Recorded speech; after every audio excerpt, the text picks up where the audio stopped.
pumapasok yung investigative technique, Mr. Chair, na kulang sa ating kapulisan. Kuminsan kasi common sense. So pwede ba natin to i-hearing sa Senado? Pwede naman po natin i-hearing like we did before tungkol i-question po natin investigative techniques ng ating PNP. Investigative techniques, yes. Although I must comment po dun sa DNA evidence issue natin, I would also like the PNP to exercise caution po dun sa tinatawag nating stray collection ng DNA evidence. Very strict po kasi ang ating court sa pag-accept po ng DNA evidence. Kailangan po emotion po to sa korte. If we get DNA samples outside of the crime scene po na without proper court authority, pwede pong ma-exclude sa evidence yung DNA sample po na yon, which might destroy the identity of the accused. Ma-acquit pa po. Kahit positive po, Sen, if the evidence was not procured in a legal way, pwede pong maging road para ma-acquit ito. That's why I was asking po kung nasaan na po sila sa prosecution, kasi if they can secure at least probable cause po, kahit wala po yung DNA evidence, Sen, as long as they can secure probable cause, ilarga na po sana nila and then wait for the court to issue an order for DNA testing po, Sen. Guys, ginamitan niya ng common sense. Ano yung common sense? Mata, ilong, bibig, tenga, pandama, skin. Hindi niyo po ginamit yung common sense ninyo. Ano yung gagamitin namin. However, when I consulted my legal officer, that evidence might not be admissible in court. Will not be admissible in court because I know that, Major General. I know that. I know that for a fact, of course. Senator Tulfo, yung mga pulis nito, sigurado ako, without yung DNA, alam na nila yung focus nila kung saan sila nakapokus eh. Nakapokus ka talaga sila doon sa mga primary suspects. Kahit na wala pang DNA results, alam na nila yung mga mga investigador ito na... Chairman. But yeah, go ahead, go ahead.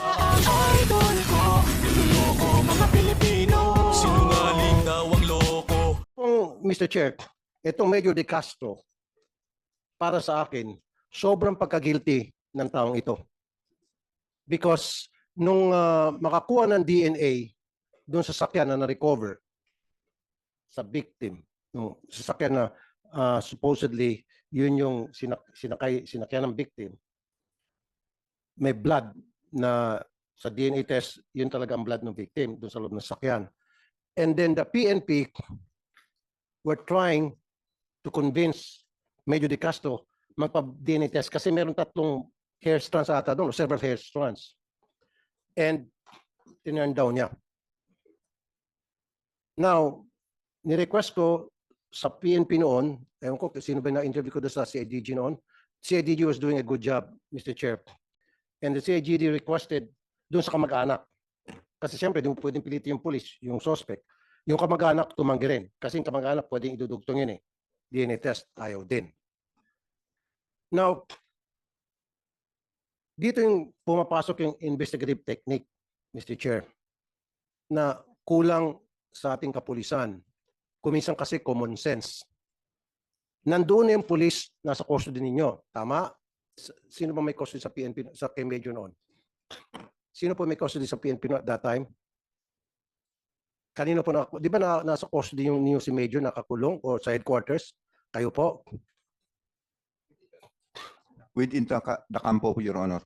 Kaya nga. So sino nga po mismo may custody doon kay Major while Yung was inside the chief camp? po ng RHSU namin, Ano Your po? Honor. Chief ng Regional Holding Unit natin. Okay. Now, when you were asking Major De Castro to provide a DNA of his hair or hair strand, and he said no. Tama? And you stop right there. Tama nga naman, karapatan niyang tumanggi. Nandun naman siya nakahiga, kung saan siya nakahiga. Sana naman isa sa inyo, nilinis yung kama, yung unan, kumuha ng hair strand doon, kinuha yung kanyang suklay, o pagkatapos niya maligo, tiningnan yung banyo, kumuha ng buhok na sigurado ako, siyempre may nalalagas na buhok yan pag naliligo siya. O sigurado ako pag natutulog siya, may, dyan sa unan niya, may mga buhok dyan. Doon lang kayo sana kumolekta. Ba't niyo po ginawa? Kasi palagi niyo sinasabi sa akin, ayaw po, hindi natin hindi natin pwedeng pilitin. Tama nga naman, karapatan niyo po yan na tumanggi. Tama nga naman, I agree with you. Pero gumawa kayo ng diskarte.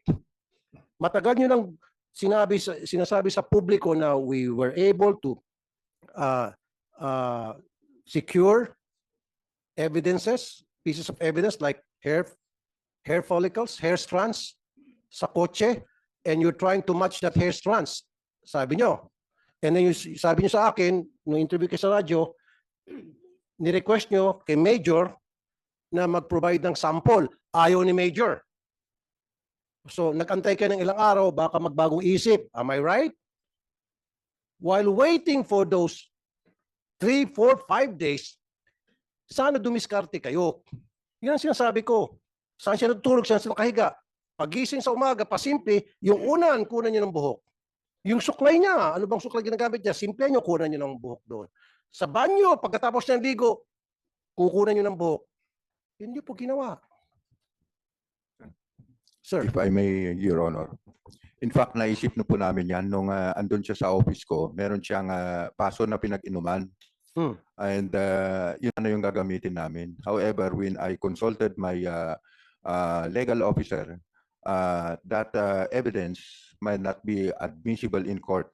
It will not be admissible in court because I know that, Major General. I wala know pong, that. consent, I know that Your for a Honor. fact, of course. Pero at least, it will give you a guide na para kung saan yung focus yung investigation nyo. Hindi na kayo mag-isip-isip na baka si Juan, si Pedro, si Mario ang suspect. At least, pag ginawa nyo yun, tapos napatunayan na talagang siya pala ito, doon na kayo magpo-focus. Si Juan na talaga, wag na kayo maghanap ng ibang suspect kasi itong si Juan based dito sa nakalap natin na ebidensya sa DNA. Di ba?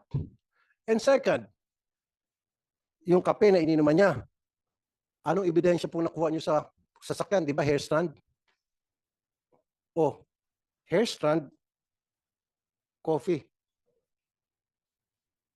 Meron pong saliva dun sa baso po sa na pinag-inuman niya. So, Pero, pwede po sir, gamitin niyo. Di ba may nakuha kayong hair strands doon? Sinabi niyo sa akin, di ba? Ilang pieces ho na hair strands? 3, 4? O, di ba? So, dapat, kung saan siya natutulog, doon sa kama niya, pagising niya, imposible walang hair strand doon, di ba? Senator. Anyway, gusto ni Senator Tulfo, hair strand to hair strand. Pero pag DNA kasi, absolute yan eh. Oh. Kung DNA na makukuha sa hair strand at saka DNA na makukuha dito sa baso, Magkaiba. pareho lang yan. Kasi isa lang ang DNA ng tao eh. Kung anong DNA na makuha doon sa buhok at DNA na makuha dito sa iniinuman niya, mag-match yan. Pareho lang yan. Walang problema yan. Yeah, I understand. Pero yun, ang question nila, ang issue dyan is yung admissibility in court. Dahil yun nga, yung poisonous tree ang lalabas dyan, di ba? Yung poisonous tree doctrine na anything evidence na makukuha mo without the consent of the tao is magiging poisonous yan. Yung fruit of the poisonous tree. Yeah, fruit of the poisonous tree. Oh. Pero yan nga, I agree with you, Mr. Chair, na hindi natin pwedeng gamitin yung sa korte. I know that. Pero at least, mafocus nyo yung inyong investigation. Pero- Pag napatunayan, base sa inyong pag-secure na walang court order, halimbawa, at napatunayan yung ebidensya na ito nga pala talaga ang suspect natin, Pero then doon na kayo magpo-focus. Huwag na kayo mag-focus sa yes, iba pa. tama yun. Pero Your Honor, Senator Tulfo, yung mga pulis nito, sigurado ako, without yung DNA, alam na nila yung focus nila kung saan sila nakapokus eh. Nakapokus na talaga sila doon sa mga primary suspects. Kahit na wala pang DNA results, alam na nila yan kung mga investigador ito na Chairman. yeah, go ahead.